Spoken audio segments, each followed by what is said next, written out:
Greetings, Summoners. Cosmic here, and welcome back to the fourth and final starter deck review for Battle Spirit Saga. We have Forbidden Magic.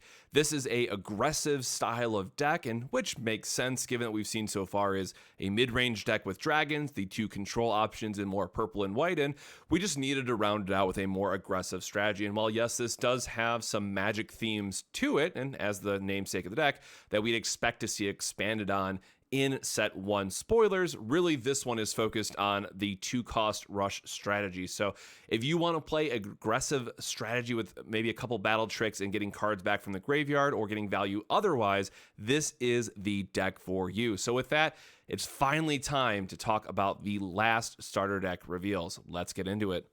So up first, we have Calamity Beast Chaos Pegasoros. This is a 6-cost Fable Beast with a cost reduction of 3, and as I've hinted at in the previous videos, this is quite expensive for what it wants to be doing. Yes, it does have 3 cost reduction, but you are still committing 3 cores to it, and then in a lot of situations, you want to have at least 2, but ideally 3 on it. So during your attack step, all your spirits that cost 2 gain 2,000 BP. This is great just for trying to trade up in value against your opponent's units. That's a 2,000 BP is a pretty significant swing, but then also you're going to get various effects for your units dying, so you're able to play this kind of board control strategy where red really wants to go through confront, where yellow is going to have a bunch of these 2-cost spam units that are going to trade up value wise, and then you're refilling your hand, refilling your cores through other methods to play the card advantage game that way. And then what's really interesting, it does come in at 4,000, which is a nice spot and what we'd hope to see for a 6-cost card, but then it's level 3. When the spirit attacks, select 2 of your spirits that cost 2 and refresh them. So this really is kind of your all-in 2-cost rush strategy. Now, keep in mind, obviously, we're not only playing 2-cost cards because you do need to round out the deck with other strategies or other spells or Nexus cards, obviously. So you can't just play all 2 spirits deck and 4 of this copy.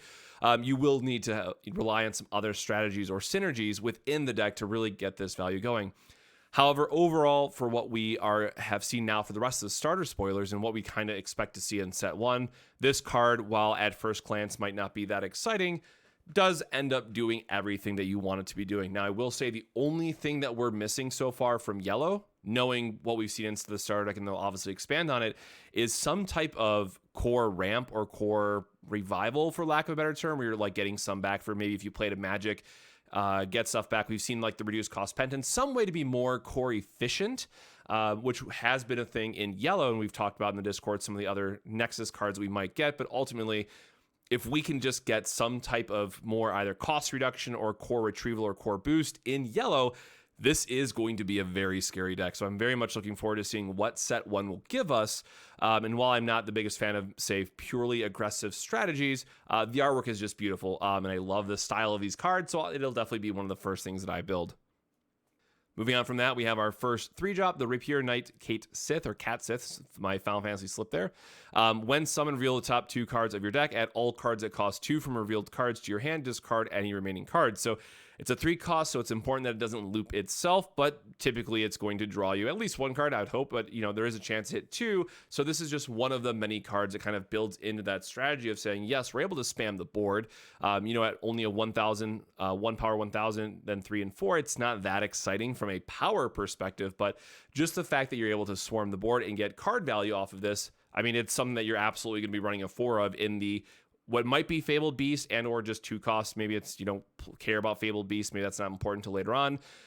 But any 2-cost card, right? If you're getting to get 2 cards off of this, plus it's just a chump blocker, or later on in the the match, it's just something that helps with cost reductions and go wide. It does everything that you want it to be doing. So it's a common. It's great that we'll get 4 of them in a starter deck, but it is a absolutely wonderful card that we'd expect to see from the 2-cross strategy. So again, we're looking for cards that either replace themselves or get stuff back from the graveyard and or core. Those are like the key themes, or core boosts, I should say, are the key themes that we're looking for to kind of round out this overall strategy. And moving on from there, we have Airavatah. We were just talking about getting stuff back from the graveyard. It's when destroyed, you may select a spirit card that costs 2 from your trash and summon it. What's really interesting about this, again, it's a 3-cost, so you can't just loop these indefinitely. Obviously, a very conscious balance point decision. But if this is in combat, you could then have another attacker. So there is a opportunity for you to just maybe mill a couple cards, or again, you're in the mid to late game, you have a couple of these on board, and at some point, it's only a 2K attacker, so it's very weak. It's likely to get destroyed, and you're able to put your opponent in a position where they have to block it or they just die. So then by process, you're probably winning off those other spirits that are coming out of the trash. So it's really cool that we do see some of this kind of graveyard recursion that, you know, typically would be more towards purple, but it does align very well with the strategy. So another card that's a staple, but it's a common, but it's very, very strong for what it wants to be doing. So another card that, you know, might be a 3 of because you want to wait till your trash is refilled and you have to wait till like the mid or late game to really get the value out of it. But solid card all around, and plays well into that 2-cost spam strategy. Up next, another Fabled Beast, Almirage. This is one of the ones that we got to spoil on the Twitter as well. I think put it on YouTube as well. But during your attack step, refresh the spirit when one of your other spirits that cost 2 is blocked. So this one is a little bit interesting. It's 4 cost, but it only goes up to 6k. But if you have the Calamity Beast on the board, this does actually hit some nice numbers. So this is one that might not be that exciting by itself for cost to power ratio, but once you put on Calamity Beast, get to, you know, chump ups or boost up, some of your 2-cost spirits that, you know, now they're all going to be 4Ks, and then this guy is probably getting a free swing in. He's not getting boosted, but he's still, you know, kind of on power and hitting good numbers. All you need is 1 magic to make this card trade up, and then all your 2-cost spirits are going to do the rest of the job to clear the board. So really like this card. It does have to be level 2 for the effect, which is interesting, but it is one of those things that's either we might see other cards that do this effect better, unless we care about Fabled Beast, because, you know, early on in Battle Spirits Japan, and then also we've seen some of the reviews or reveals so far, Fabled Beast is something important, but it doesn't make an appearance anywhere in the starter deck. So this is a card that's more of wait to see where set 1 spoilers go, because I imagine that we're going to care about Fabled Beast, and then this card's like an auto inclusion because you need more Fabled Beast, and it does an okay enough job at what you want it to be doing when all your other 2-costed cards are getting boosted, and then this can just threaten a couple extra attacks, you know, kind of on the back end, right? So really curious to see where this ends up. Again, probably in a pure 2-cost rush style of deck. We might just get more value and recursion engines happening that we don't need something like this. But if we care about Fabled Beast, and if we see like a Fabled Beast revealer like Pterosaur and Star Dragon Scott, then this card immediately becomes far more playable. And my most exciting, or the card I'm looking forward to the most, hopefully, is Chain Angel. And what's really important about this card, it is a Battle Spirits Saga exclusive, both in the effect and artwork. So we are finally seeing cards, and I'm sure we'll see a lot more in set 1 that are unique to our game. So again, I love yellow magic combat tricky style of cards, and this does everything we want it to do. So during your turn, when you spend a Soul Core as part of a magic card's cost, so again, builds into that more battle trickster style of gameplay, which I really love. Select one of your opponent's spirits. After that magic effect resolves, that spirit cannot block during this turn. So now we're able to set up a board state where we are going to be able to kind of nullify their best blocker, as well as have a variety of pump options available to us, right? Like yellow seems to go up to 3k, so this could be a 6k attacker, right, for just level 1, or more likely what you really want is that second effect. So when it attacks, luster, and that lets you, you know, kind of get the magic back for free is effectively what it is. So and there's a world where you're building this out, and it is a very expensive card, to be fair, and you do have to spend your Soul Core, but this is the only card we've seen so far that cares about Soul Core, so yellow might not use it very much, except for cards like this, which would be a good thing.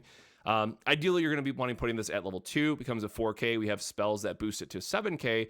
So you're able to threaten a board state where your opponent has to block. They can't use their value blocker they want to use, and they always have to trade down and lose their spirits. So obviously, as you're building out this strategy, it's also good for just shutting off a blocker and rush. So like it still does what you want it to do in the 2-cost rush style of theme, like what the starter deck is trying to do. But ultimately, to me, this screams like a card that you want to have in a much more magic focus. So this is kind of, as we've seen with other starter decks, they're all split into 2 different kind of themes that work well at a high level, but ultimately you're going to be splitting them apart once we get the set 1 card. So this is a card that's very much on my radar, very much love the effect. I love getting to buy back magic effects. And again, you want to use the Soul Core to make something unblockable and all that. But if we could see some really nice, like 1 cost or 2 costs with 1 reduction magic spells, so they cost just the Soul Core, I think that could be very, very strong for this card. Again, the power level does leave a little bit to be desired, and level 2 is kind of expensive at 3, but I'm really hoping that this card can kind of go the distance for us. Moving on from there, we have Sword Angel, another unique artwork to Battle Spirit Saga. It is a 2-cost with 2 reduction. Not much to say about this. Goes into the 2-cost spam strategy. It is a Angel, which may or may not matter later, and it goes up to 4K, but at 4 cores. So pretty expensive for what you want to be doing, but at some point you just care about a certain density of 2-cost cards in your deck for what this whole entire deck wants to be doing. So if we need more 2-costed cards, this very well could make the cut, but I'm expecting that we'll see some better 2-drops, in the first set. And then speaking about these 2 cards kind of side by side, so where the last one was free, which is really important because in your go wide strategies, as we've seen with Rain Needle, just getting to play the unit for free and then drop a single core on it is really good. Then we had 2 vanillas that are both 2 costs with 1 reduction, and you can see that their power level does change slightly. So this is an interesting one, and again, same comment as the last one, where it's like, if we care about 2-cost cards, definitely Sword Angel is first because it's free and helps us go wide easier.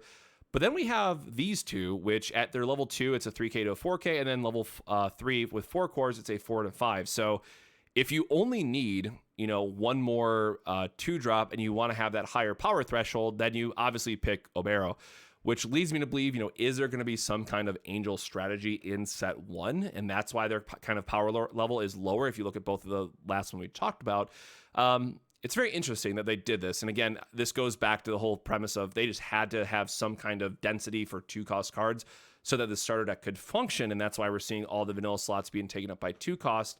But what does that look like going forward? Is 12?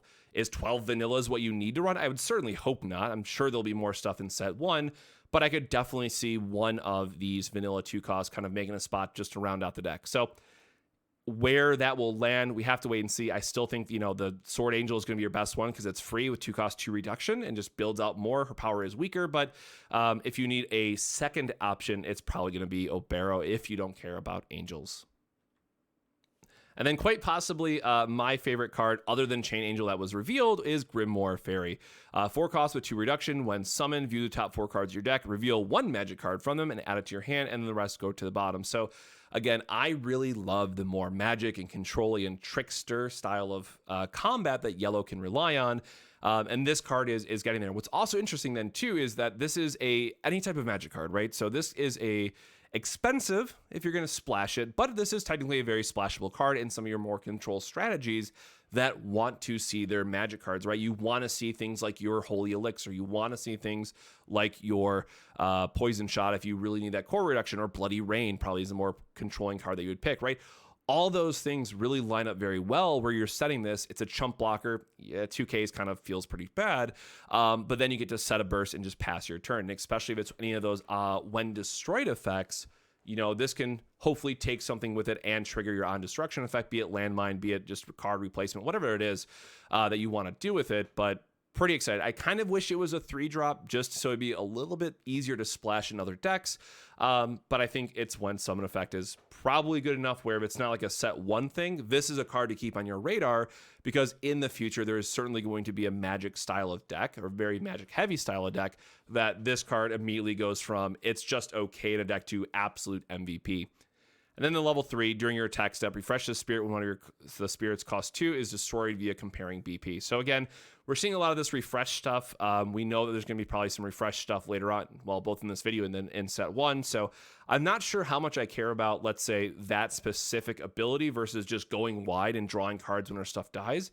So that's something that's going to be interesting. But if we see a very must play card or magic, that the 2-cost deck wants to play, then this obviously stays in the deck because it helps you search that out. So like the card, I do really enjoy the artwork here too. It's definitely one of my must splash sort of things, but I'm really curious to see which direction this goes. Obviously, if you're playing a yellow magic deck, it has a 2-cost reduction. This is great. Find your yellow magic, which is going to be some really important bursts that we talk about later. But beyond that, who knows? We have to kind of wait and see where the rest of set 1 spoilers take us. And then we have Prince Pentan, which was, again, thank you, Bandai, for the official spoiler on this one, but we talked about this previously. When summoned, reveal the top card of your deck. If it costs 2, add it to your hand. If it does not, discard it. And it is a 2-cost, so it does technically loop itself, which is really important because it doesn't say other, right? So in some insane RNG world, you just rip 4 Prince Pentans off the top. They cost 1. You put 1 core on that, you just go wide and win. It's not always going to work like that, obviously, because you're not going to have just all princes on top, but this does again go into that. We want a card that's going to replace itself, because then we're going to have Nexus or other effects that once it's in play will get more value otherwise. But this is really great. Now, again, the problem is it does discard it. So there are going to be some feel bad moments where you discard your Calamity Beast off the top. It's going to happen. That said, because we want to be so focused on the 2-cost strategy, and because this is one of the cheaper units, I have to imagine this is going to see play long-term, because it's just being able to refill your hand, which is something that yellow is going to struggle with because all of your spirits are quite weak. So love this card. Again, how heavy we go on the 2-cost strategy is really going to depend on what set 1 gives us, but this card being able to immediately replace itself is something that I would expect to be a good value card to add in those decks. Then Freezstal. During either attack step, draw a card when one of your spirits that costs 2 is destroyed in battle. Really important, it is either, so this does work on both offensive and defense. 2 cost 1 reduction, so yes, if they play something like an Andromeda, right, and they kill it outside of combat, that's going to feel bad. But if you think about red, like with all their confront stuff, they are going to want to chip away your board. Well, now this is saying, okay, as long as I always block with a 2 cost, I can at least keep my board at parity, because I'm going to keep drawing cards when one of my things are destroyed. Now, again, you might eventually run out of 2-cost cards, and that happens, but this card, absolutely 4 of. If you're playing the 2-cost spam deck, no doubt in my mind, 4 of, amazing card, does everything you want to do. Yes, the downside, it only goes up to 2,000 power, which is a little awkward, but then also keep in mind, based on how this is worded and what we know right now, if you have 2 of these in play in a 2-cost size, you're drawing 2 cards, so I would love to see this in multiples, right, sort of thing. And I really think the 2-cost deck is going to be able to churn through its deck quite quickly. So I'm expecting that we'll see some type of spicy wall effects in set 1, because this deck is looking very aggressive and very nasty. And then from there, talking about more free value stuff, right, is Spiral Tower. So when placed, you may summon a spirit card in your hand that costs 2 without paying its cost. So this is just nice, right, for your turn 1 play. You play this. Spiral Tower acts as a cost reduction, kind of does what you want to do anyways in yellow. Get to play something out for free, and then on your next turn, you're going to have 2 symbols on the field already, which is really going to help you kind of start to spam things out even at a low cost. And then what's interesting too is during your attack step with only 2 cores, when a yellow spirit would be destroyed, you can exhaust the Nexus and return that card to your hand instead of placing it into your trash. So this is just yellow spirits, right? So this is kind of like, now let's break away from what we've seen so far. This is any yellow spirit, which could be your Calamity Beast, right? So there is a world where they try to save some big magic trick that they're holding out for the Calamity Beast because it's being an anthem for your board and it's really annoying.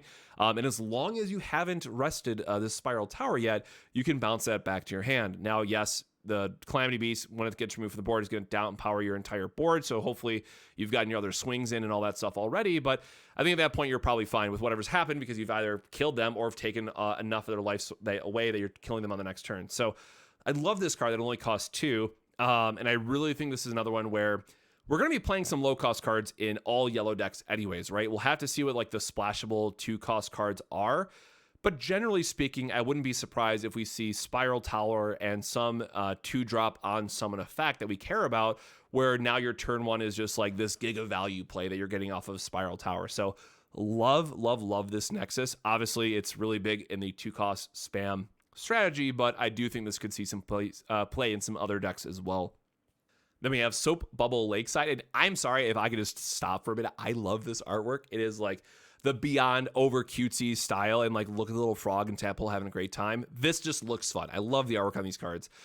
During either attack step, so get offensive and defensively, reveal a top card of your deck when one of your spirits that costs 3 or fewer is destroyed. So this is interesting, right? All those cards that we talked about earlier that said, oh, it's a 3 cost, it doesn't get value off the 2 cost stuff. Well, now it does, right? So now we do have the option where when it's destroyed, we're going to get an additional effect off of it. So reveal top card if the cost is the same as the destroyed spirit, add it to your hand. So this one is a little bit tricky where now it has to be the same. It's not like same or less, which would probably be way too good now that like I'm kind of thinking through it, because if a 3 cost dies, you're almost always hitting that top card. But that's still fine, because if you hit like a 3 into a 3, or most likely when one of your 2s dies, you're gonna want to replace a 2. So again, another card that kind of does everything that you want it to be doing in this style of deck. So it's going to be really interesting because there has to be one more Nexus card that we're getting in set 1 that plays into these strategies. So these are both already quite good for what you want to be doing in yellow. And it's probably going to get better with set 1. So really interesting to see where this lands. And then really annoying for the white decks out there. During your attack step, your yellow spirits cannot be blocked by any of your opponent's spirits with when this spirit blocks effect. So yes, white does have an answer to this card in Bouncing Nexus, but it can be very problematic for your opponent if they have all these value when block effects that they want to trigger, and you go, well, let's just ignore that this turn, right?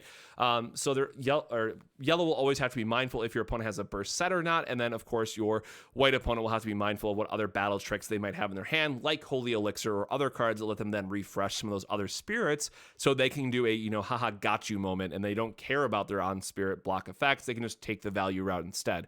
But even then, when your units are destroyed, you're probably going to replace them off the first effect anyway. So love the Nexus, does a lot of what you want to be doing. Up next, then, we have Imaginary Gate, which is a 4-cost 2 reduction. The burst condition is when summoned. So this is where we start to get, right? As we talked about the other 2 videos, we talked about red and purple. Or I think it was red and purple, the 2 on summon effects. When summoned is not that common before today. There's a lot of when summoned effects in yellow, but still, I would expect that within set 1, we're going to see a lot more when summoned effects appear, which is going to make these cards, spike in their playability compared to just like, oh, it's really good against yellow, it's going to trigger frequently, where it's not going to do as much against the other starters out of the box. I'm sure we'll see more when summoned. So discard the top 2 cards of your deck, then select up to 2 spirit cards that cost 2 or fewer from your trash and return them to hand. And then, of course, the BP boost, which hasn't been that relevant so far in testing, but maybe it is at some later point. This is really great because as we saw things like Prince Pentan or some of the other cards that we're getting those 2 costs back, and then we're immediately going to get more value out of playing them. So it's a way that if you don't have your protection set up yet, Imaginary Gate is a nice like plan B that you can burst it, get back some value cards, and then immediately have them replace themselves when you summon them. So another card that you're going to want some amount of burst. I think this card does a lot of what you want it to do because there is so much value in your 2 drops, and I'm sure we're getting more within set 1. But right now, it's one of those things like, yeah, it's playable, and then it might go to, oh my god, it's insane once we get the set 1 reveal. So very excited for this card. Really curious to see where this overall strategy kind of lands up. Up next, we have Puppet Strings, a 5-cost with 3 reduction. When one of your opponents destroys your spirits is the burst condition. Select one of your yellow spirits and refresh it.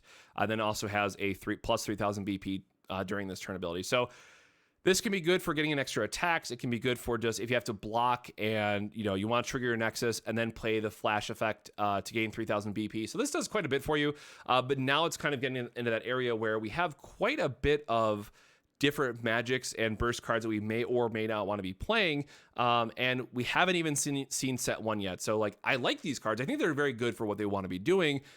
But is this the best that we're getting for this 2-cost strategy when we have all of set 1 spoilers to go yet? Not sure, but I really do like this idea of getting to use this kind of how you want from a refresh effect, both offensively and defensively, that I think could really surprise your opponent. So again, this all goes back to the more trickster style of yellow that I really, really love because it's all, just big brain plays 24/7, which can be quite exhausting after some time. But I love having all these different, tricksty types of plays available to you. And then the last card is Drowsy Fumes. It's a 2-cost with 1 reduction. So this is going to go perfect with Chain Angel because you can just pay the Soul Core to pay for its costs and select one of your opponent's spirits, reduce its BP by 2,000 during this turn. So this is great. I'm sure there's going to be better options in set 1, but at least for what we have in the starter, this allows you to, prevent your opponent from blocking with the one spirit they want to, force them into then a unfavorable block and kill it, and you're getting to then bounce this back to your hand. So you can kind of set up this repeating kind of board attack strategy where, yes, your opponent does have the option that they can, block or just take it from life. But if they're at 1 life and you're able to just kind of repeat this effect over and over, you're going to eventually take care of all their spirits on the board and eventually line up one of those kills. So like this card, the artwork is adorable, very strong effect because it is only a cost 1, but I do imagine that we're going to see something else within set 1 that's kind of more in line with what we want to play off Chain Angel, but wouldn't be surprised if this, takes up some of those slots as like it, copies 5 and 6 of the types of magics you want to play with Chain Angel. And with that, we are at the end of these starter deck reveals, and that means tomorrow we have set 1 spoilers for Battle Spirit Saga, and that's super exciting. So again, if you love aggressive strategies, yellow's for you. If you want to play more of a control style deck, you have both white and purple, and then if you're just like a mid-range value style player, there's red. So there is quite literally something for everyone, but also keep in mind within each one of these starter decks that we've talked through in the 4 different videos, they do have 2 different plans that they kind of want to execute on that I'm sure will be expanded on within set 1. So definitely look at each one of those starter decks and you say, hey, I really like Curse, for example, from the purple starter deck. Well, that's going to have a bunch of support. We've already seen it within set 1. Whereas, oh, if you want to do like the core depletion and the more like strictly board control standpoint, right, then you have a different X rare and you do have different magic cards that you want to be using.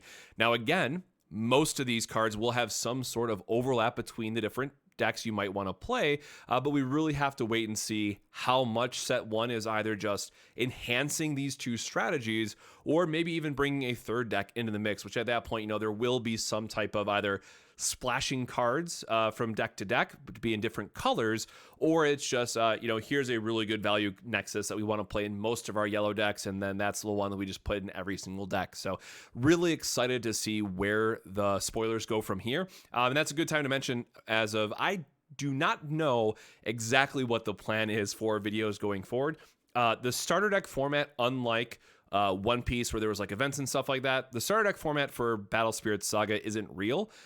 They are starter decks, so it's a great spot to learn the game, don't get me wrong, and have an introduction to each one of these colors.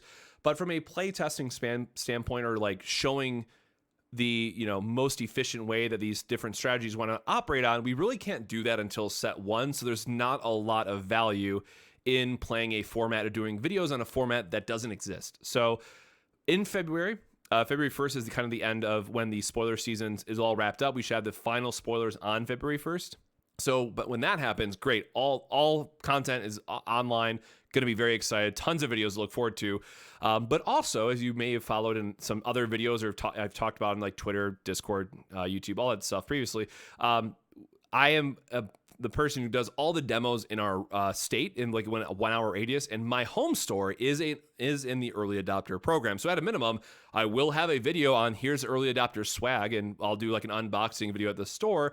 But other than that, I will be doing a lot of demos in January, at least 2 a week. So that is really going to hammer into my available time to create videos or other content. So again, with the reveals coming up, we know that we are still getting spoilers for the next month. I will do some type of video recap to talk through them and, you know, talk about the different decks they want to go and things of that nature. But otherwise, content might be a little bit light until we get to February 1st and we can actually play test with decks that matter. And, you know, we will be able to play in March. So unfortunately, I don't have an exact answer or timeline in terms of what things will look like because we don't know how they're going to do set 1 spoilers yet, but please look forward to it. Lots of great stuff coming in the future. So if you want to see more Battle Spirits Saga content, don't forget to like and subscribe. But February 1st, absolutely, deck profiles, game matches, webcam and in-person matches, all that stuff is coming. And then January is just kind of up in the air. So we'll see how things go. Please look forward to it. But again, a lot of exciting things for Battle Spirit Saga in the very near future. So with that, my friends, I hope your New Year's is off to a great start. Please take care of yourselves, stay hydrated, and I'll see you in the next video. Cheers.